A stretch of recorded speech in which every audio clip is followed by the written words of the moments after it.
Hello, everybody. Scott Golden with Pro Wrestling Logic here with you, and another Superstars of Wrestling review. Like, subscribe, comment below if you like this series or you'd like to see another series. We'd love to hear from you as we join the wrestling fans that want things to be logical. What a concept! Pro wrestling that's logical. Anyway, used to be a little bit more than it is. Actually, a lot more than it is now. But we're gonna dive right into September the 6th, I believe. Yes, September the 6th, 1986. This is, I believe, I'm pretty sure, the maiden voyage, so to speak, of Superstars of Wrestling. I can't find an earlier date, and the archive of results I have, this is the earliest one. So I'm assuming it is the debut broadcast of the program. And if that's the case, that's really pretty cool because I had not seen this before now. And it's really kind of cool because it's always cool to see new stuff. Anyway, we open with Terry Gibbs and Roger Kirby versus Ricky Steamboat and Siva Afi. Our broadcasters for the day are a dapper-looking Vince McMahon, JC Ventura, and former multi-time world heavyweight champion Bruno Sammartino. The team of Afi and Steamboat is really interesting. I was not around as a fan in 1986, although Ricky Steamboat is my all-time favorite babyface, so always good to see the Dragon in action. Of course, he came to the World Wrestling Federation approximately late 84, early 85. Definitely there before WrestleMania 1, which was March of 85, as he's on that card. So I know that he came in at least February 85, if not a little bit before. Great double team maneuvers by the baby faces early, and good cut off the ring by the not so friendly heels. Surprising but authoritative win for Siviafi. Good drop kicks, good double team maneuvers by Steamboat and Afi, and Afi wins with a big splash, top rope big splash, kind of like the Superfly splash. So worth going anyway to see. Update: Superstar Billy Graham, former WWF 3Ws F champion, is coming back, working out in Bad to the Bone is in the background. I miss the days when mainstream music could be part of wrestling. Not that there's much in mainstream music that I'd want to hear from the 2000s to 2020, but certainly back in the day when music was music, I liked the video packages that included popular music, and being able to listen to Bad to the Bone and Billy Graham, yeah, definitely a good thing. Challenges to John Studd, says he's coming back to the WWF strong and ready to go, and really a strong package. They must have expected so much more from him. He was gone from in-ring action. This is September 86. He was gone less than a year later as he was pulled from Survivor Series 87, replaced, I believe, by the man he would later manage, Don The Rock Morocco, the original Rock, if it were. And, just really sad the way his body broke down in the later years, steroids and the like, getting the better of the superstar. Coco Beware and Paul Roma versus the Hart Foundation. Now, by this point, the Hart Foundation, had not found their goal, so to speak. Still in the mainly black trunks alongside Jimmy Hart. Their pink tights didn't come along until sometime in late 86, early 87. Actually, had to be early 87 because they were there by WrestleMania 3. So the transition into their better run, not quite there yet. Although, if I remember correctly, let's see, that was 87, so this is 86. Somewhere over the next several months, they pick up tag team championships from the Bulldogs. Of course, Davey Boy Smith goes down, or Dynamite Kid rather, goes down with an injury. I believe it's September to November, somewhere in there, of 86. Drops the belts early in 87. Forces himself back on the road and has some challenges there. But that's neither here nor there. This is the debut in the World Wrestling Federation for Koko B. Ware. By this point, Vince has started to raid the territories. Koko previously had been primarily in Memphis, and kind of tooling around down in the Memphis area, doing quite well for himself, and then gets brought up here. By 87, he's a bigger deal with the pile driver thing.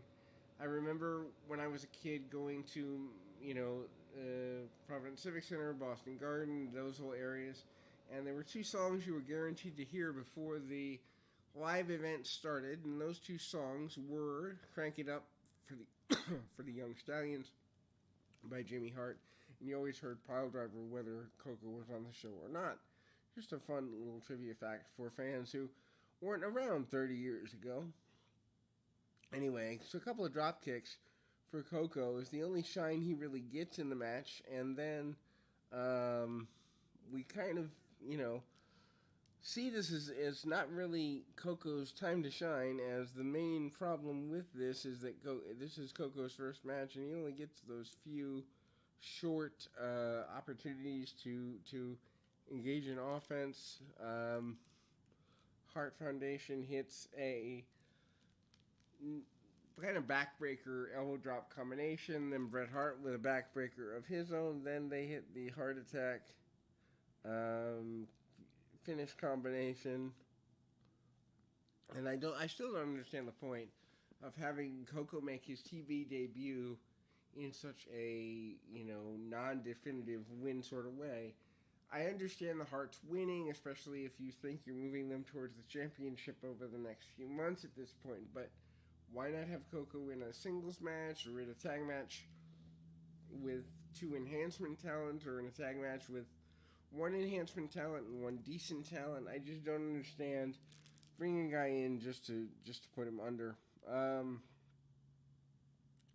So then we go to a Randy Savage interview here. Randy Savage, obviously one of the greatest interviews of all time. If you haven't seen Randy Savage in the late 80s up until probably, I liked his stuff up until about 1990. The Dusty Rhodes stuff kind of lost me a little bit, but 85 through 89, Savage, yeah, definitely worth checking out on the microphone. He's doing a hype promo for Boston Garden, him and George Steele going to go at it actually that night, oddly enough. Ken Resnick is the interviewer who is doing the duties here. He says this is a place where the Macho Man made famous, and he mentions that because he had beat Tito Santana for the Intercontinental title in February of that year in the same building.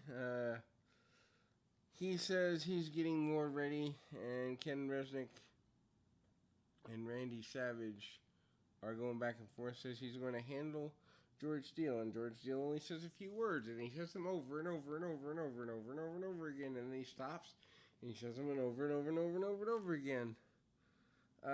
He says it spells out the word pain for George Steele, and he's going to know 3 words, and those words are out, out, and out. Then we go to a commercial break. We come back with a Honky Tonk Man promo.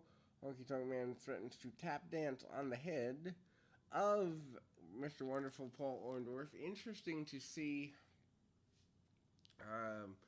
Honky Tonk as a babyface here, still in the old Elvis-style jumpsuit and the like, but trying to get fans behind him in any event.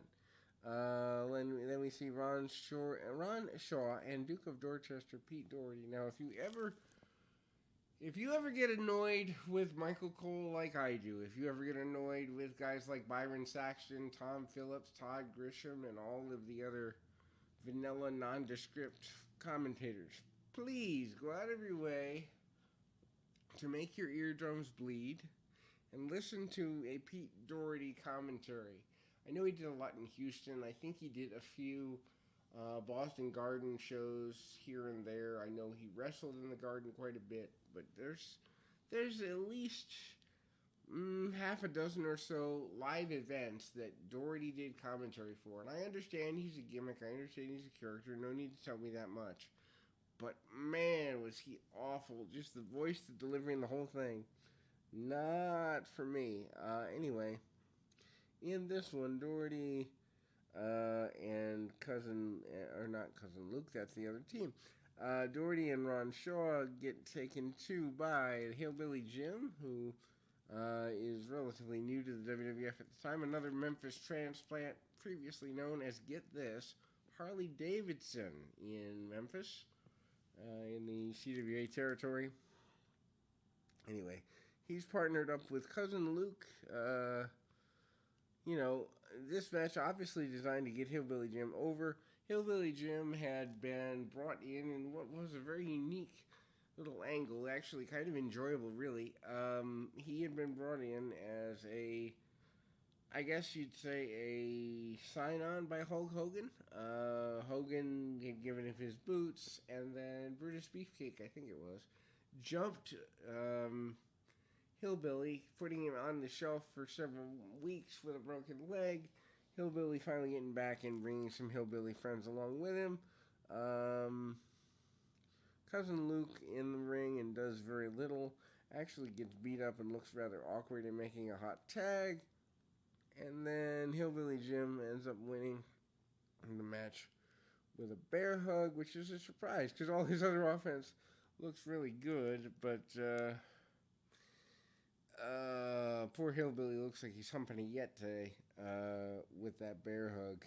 Hopefully you got a laugh out of that. And for those who don't know, when we get to WCW reviews, you'll learn about the Yeti. In any event,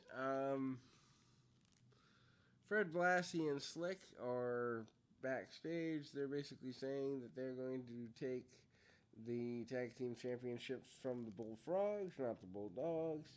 That Sheik and Volkov are undefeated, and it's going to stay that way in the Garden that night. British Bulldogs make their way in because their time has been stolen here. They thank the fans for their support. They say that even though they can walk off and Volkov and Sheik are undefeated, they are going to set that right tonight. And they're not intimidated, and if they will walk out with the championships tonight, then it's going to be over the dead bodies of the Bulldogs pretty much. Anyway, Kamala in the ring with a enhancement talent that I obviously didn't write down here. Anyway, King Curtis Iaukea along with Kimchi handling Kamala. Very basic match. Kamala with a series of chops and punches, a few back crescent kicks that look pretty devastating, honestly, for this level of matchup, and then basic chops, a big splash for the victory.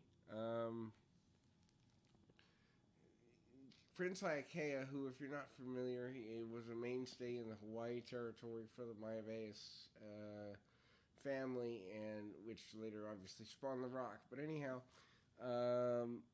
Prince Curtis Iaukea, probably one of the best talkers in the history of the business. Unfortunately, not that much footage exists of him because of the age. He was basically thrown a bone here, I think. From a historical perspective, I don't really remember him doing all that much. He's here late 86 into early 87. I think he's gone by WrestleMania 4 in 88. So then we go off to the Flower Shop. Now, the Flower Shop is a segment that replaced Piper's Pit upon Roddy Piper leaving for a while, I believe, to film a movie called They Live. You can correct me on the chronology if I'm wrong with the movie, but in 86, I know he did leave for some screen time. Anyway, he comes back and he is making fun of the Flower Shop, and he is making fun of Adrian. He wonders if Adrian has double deep breasts. He wonders if he's getting enough help with his hormone issues.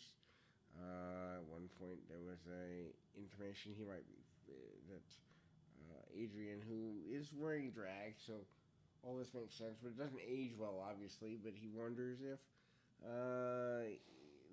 Adrian's doing all right on his monthly cycle. Anyway, Hot Rod pulls out a piece of paper, explains the ratings, and say the ratings drop every week when the flower shop is on. He also hands Jimmy Hart a note, which Hart later reads, but the basic idea of the note is next week, the Piper's Pit returns, which is a classic and iconic segment. So, then we move to Mike Fever and Bob Bradley versus the Rougeau brothers. Beautiful double jump and double drop kick maneuvers by the Rougeaus. And one of their opponents gets kind of cockeyed on a body slam there. And then we see a cannonball style finish off the top rope by one Rougeau. Quick and easy win for the Rougeaus. Surprising they were baby faces during this part of their run. For those unfamiliar with the Rougeaus, they are second-generation stars whose father was running the, I believe, Montreal office. In Canada, they finally got their shot. At the big time and took it, but they weren't here very long.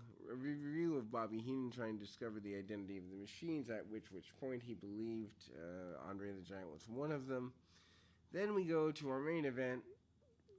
Our main event in this particular case being S.D. Jones and Corporal Kirshner versus Big John Studd and King Kong Bundy. Very basic match here. As you can imagine, Kirshner and Studd, or Kirshner and SD don't get much offense. At one point, Kirshner does get Studd up off his feet, who grabs the ropes to avoid being slammed. Several minutes go by. Bundy finally tags in, hits a brutal clothesline and an avalanche, and eventually gets the pin. Fun fact here, King Kong Bundy, who maybe I'll do a story time someday about interacting with Bundy during the early 2000s while he was on the independent circuit. But anyway, Bundy is the impetus behind the naming of Al and Peggy Bundy, otherwise known as the lead characters on Married with Children. Somehow one of the writers for Married with Children was either a wrestling fan or tied to King Kong Bundy and thought the Bundys would be a good name. He actually does make a couple of guest appearances on the show as well, so if you have Netflix or Hulu and you're bored, go and look for those. Obviously, Studd and Bundy win the match over their much lesser adversaries. We go into a Machines promo where they wish George Steele good luck against Randy Savage that night, and basically they better not have any more problems, otherwise they're going to call their family in Russia call their family wherever and make things happen. Anyway, this has been another Superstars of Wrestling. I said Russia, should be Japan. It's been another Superstars of Wrestling review. Like, subscribe, comment below if you're interested in more content or if there's content you would like to see. And until next time, keep your feet on the ground, your mind in the moment. Until next time, everybody.